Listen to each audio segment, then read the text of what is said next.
Good morning class 11th student. बेटा कल हमने आपको क्लास 11th फिजिक्स की बेसिक व्हाट इज फिजिक्स और आपको gravitational force, mass, energy and electrostatic force हमने आपको एक्सप्लेन किया था। आज हमारा है स्ट्रॉन्ग न्यूक्लियर फोर्स। तो स्ट्रॉन्ग न्यूक्लियर फोर्स को हम समझेंगे। What is strong nuclear force. बेटा जो आपका न्यूक्लियस है, न्यूक्लियस में आपको पता है न्यूक्लियस की जो साइज है वो 10⁻⁻15 मीटर होती है। 10⁻⁻15 मीटर की साइज में न्यूट्रॉन और प्रोटॉन रहते। प्रोटॉन पॉजिटिव चार्ज है और न्यूट्रॉन हमारा न्यूट्रल। तो प्रोटॉन जब पॉजिटिव चार्ज है तो टू इक्वल पॉजिटिव चार्ज एक दूसरे को रिपल करते हैं। तो न्यूक्लियस क्या करता है, दो सेम चार्जेस को होल्ड करता है। तो दो सेम चार्ज को होल्ड करने में बहुत स्ट्रांग फोर्स अप्लाई करना होता है, क्योंकि प्रोटॉन रिपल हो रहे हैं, न्यूट्रॉन रिपल हो रहे हैं। प्रोटॉन और न्यूट्रॉन भी एक दूसरे से रिपल होंगे। स्पेस बहुत कम है, 10⁻⁻15 मीटर का डिस्टेंस है। तो सेम चार्ज को होल्ड करने में एक स्ट्रांग फोर्स अप्लाई करना होता है, जिसे हम स्ट्रांग न्यूक्लियर फोर्स कहते हैं। डिफरेंट चार्ज को हम अट्रैक्ट करता है, सेम चार्जेस रिपल करता है। यहाँ सेम चार्ज को होल्ड करना है। तो the force holding the protons and neutrons inside a nucleus, the force holding the protons and neutrons inside a nucleus is known as strong nuclear force. Strong nuclear force जो होता है वो attractive होता है nature में। यहाँ पर same charges क्या हो रहे हैं, अट्रैक्ट हो रहे हैं, क्योंकि डिस्टेंस बहुत शॉर्ट है। शॉर्टेज डिस्टेंस पर 10⁻10 मीटर के 10⁻10 मीटर से कम डिस्टेंस पर सेम चार्ज भी एक दूसरे को अट्रैक्ट करने लगते हैं। तो ये होता है हमारा attractive in nature. It acts over a very short distance 10⁻15 metre. तो न्यूक्लियस की साइज 10⁻15 मीटर है, तो शॉर्टेज डिस्टेंस पे होल्ड होता है। तो it act over a very short distance 10⁻15 metre. Third point है, it is also 100 times stronger than electromagnetic force. ये जो इलेक्ट्रोमैग्नेटिक फोर्स हमने आपको बताया है, F = kq1q2/r², इलेक्ट्रोस्टैटिक फोर्स, इससे 100 टाइम्स स्ट्रॉन्गर होता है और 10⁻38 times stronger then gravitational force.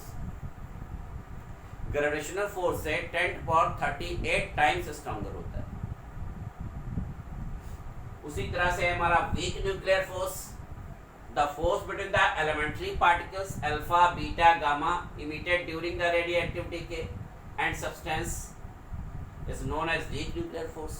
जो रेडियो एक्टिव एलिमेंट्स हैं वो अल्फा पार्टिकल्स, बीटा पार्टिकल्स और गामा रेज जो है वो डीके करते रहते हैं। तो ड्यूरिंग डीके सब्सटेंस और उस पार्टिकल्स के बीच जो फोर्स लगता है वो वीक न्यूक्लियर फोर्स है।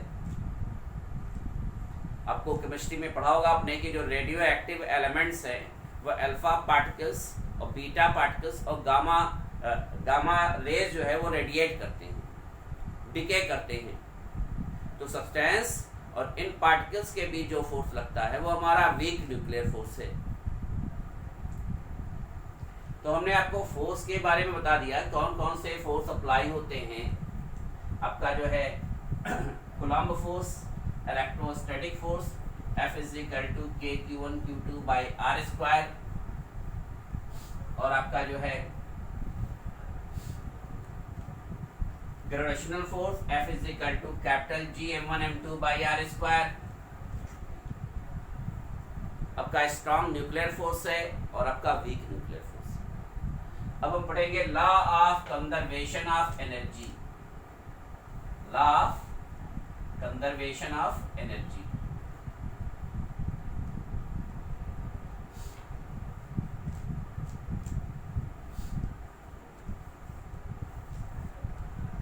Energy neither be created nor be destroyed but change one form to another form. Energy को ना ही क्रिएट कर सकते हैं ना ही डिस्ट्रॉय कर सकते हैं। पूरे यूनिवर्स की, ऑल ओवर यूनिवर्स की जो एनर्जी है वो कंजर्व्ड है। Energy neither created nor be destroyed but change one form to another form.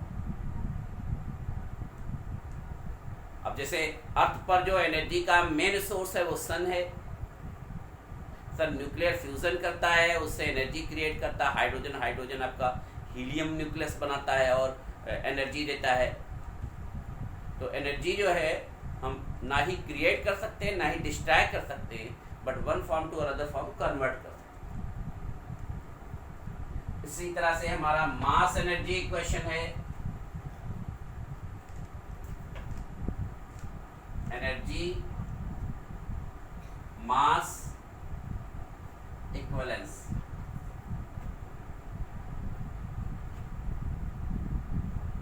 According to the Einstein,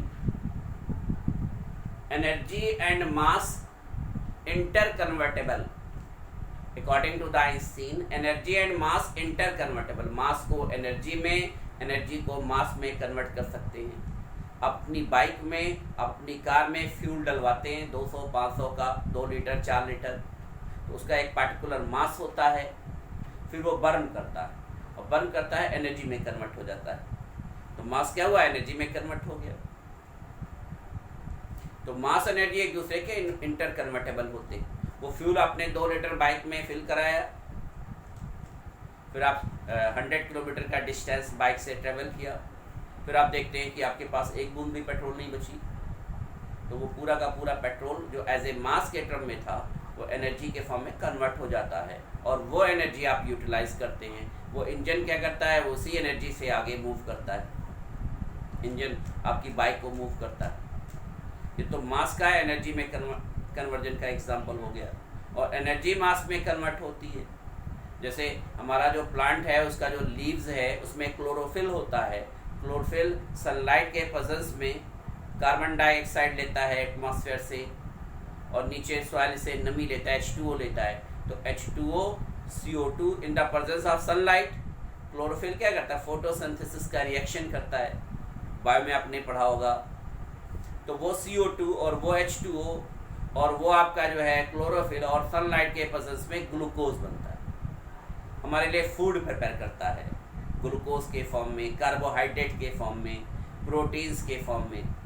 तो वो एज ए मास होता है। तो एनर्जी आपका स्टोर हो गया मास के टर्म में, और फ्यूल वाले एग्जांपल में मास आपका एनर्जी में कन्वर्ट हो गया। इसके लिए जो फार्मूला बताया E = m/c², energy convert into the mass convert into the energy. m आपको मालूम ही है, मास है और c स्पीड ऑफ लाइट है। यहाँ c हमारा क्या है, स्पीड ऑफ लाइट। इसकी जो वैल्यू है वो 3 × 10⁸ मीटर पर सेकेंड।